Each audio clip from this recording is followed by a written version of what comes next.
that might just be one of, if not the greatest wrestling moments of all time.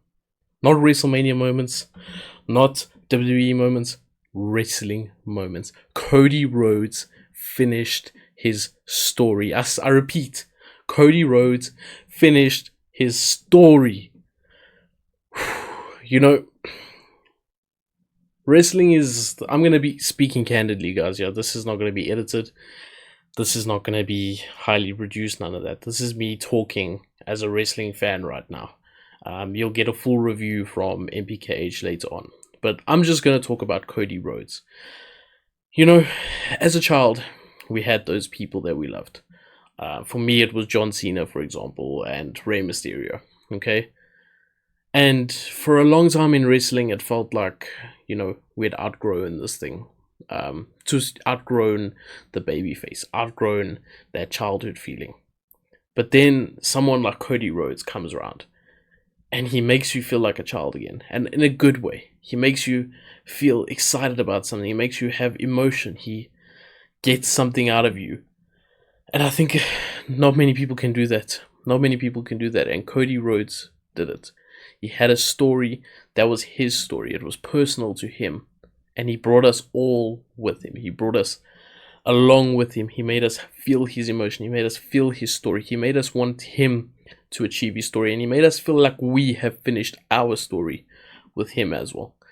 And this is one of those moments in wrestling I'll never forget. The main event was unbelievable. Unbelievable.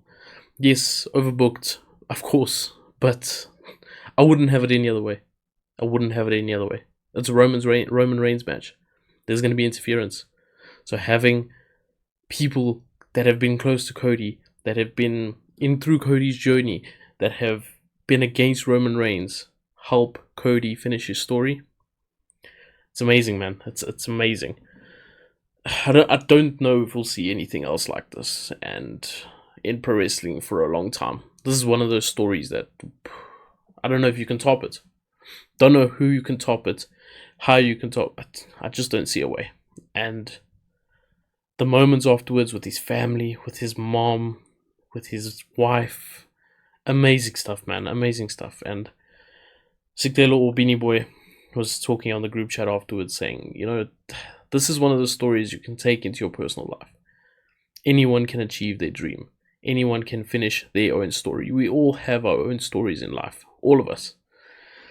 And what this tells us, scripted, not scripted, whatever, we get it, it's scripted, but it's just one of those things that tells us you can finish your story.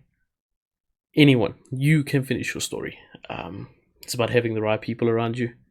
It's about never giving up. It's about pushing through adversity, failing and coming back again, and failing, coming back again, having people step in your way, but making sure you get what you deserve. Yeah. I love pro wrestling, man. I love pro wrestling. It's moments like these, people, the outsiders, they don't understand. They don't understand because they're not following these stories week in and week out. They haven't followed the story for 2.5 years. They haven't followed the story for 10 years. This goes way back. This goes from Cody Rhodes first coming in, leaving, going to AEW. They haven't followed the story. So they see it as just fake fighting over a fake title. But that's not how we see it. We see the story. We feel the emotion. We relate it to ourselves in whatever way we can. And that's what makes it special. That's what really makes it special. And John Cena coming out, big pop from me. Undertaker, unexpected. I thought we might get a Stone Cold thing. Surprised we didn't get a Stone Cold thing. Anyway. Who else was there? Jey Uso doing his part. Seth Rollins playing his part perfectly. The Rock playing his part. It all worked out in the end. And I think that's something to take into our personal lives as well. It all worked out in the end. Forgive me, guys. What's the time right now? It's 5 o'clock in the morning right now. So forgive me if I'm talking all soppy and stuff, but this is one of those things we have fought for. We have said he needs to finish his story. yeah, I think a lot of people's attention to WWE, or not attention, but their relationship with WWE, if you can call it that, was on the fringes. Yeah, I think a lot of people would have got tired of it all if Roman ended up winning. I think a lot of people would have stepped away for a while. And just because you put all your emotion, you put all your thoughts into a story that makes sense. You know, it's not just a random story. It's one that makes sense, one that should happen, and it did. But anyway, and then it doesn't happen. You left disappointed. But not today. No. He finished his goddamn story. I don't. You know, wrestling, guys. Michael Cole said it. He said a couple things actually, but I tend to forget a few now. But he said, "I love pro wrestling" was one of his phrases. He was saying pro wrestling is back, and it is absolutely back. The Triple H era is alive and well. The Triple H era makes us feel a part of the show. The Triple H era makes us feel like we mean something, which can only be a good thing. Can only be a good thing for us, for WWE, for wrestling. Yeah, man. Not much beats moments like these. I think back, Kofi Mania, but even that, you know, minuscule in comparison to this. Even Daniel Bryan, I mean, that was big, but that felt more like a against WWE storyline, whereas this is more Cody. You get what I'm saying?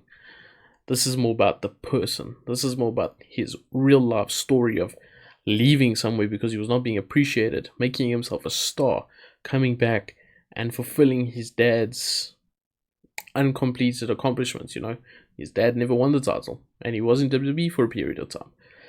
He won everywhere else, just not there. There's always been a stigma around the Rhodes family and WWE.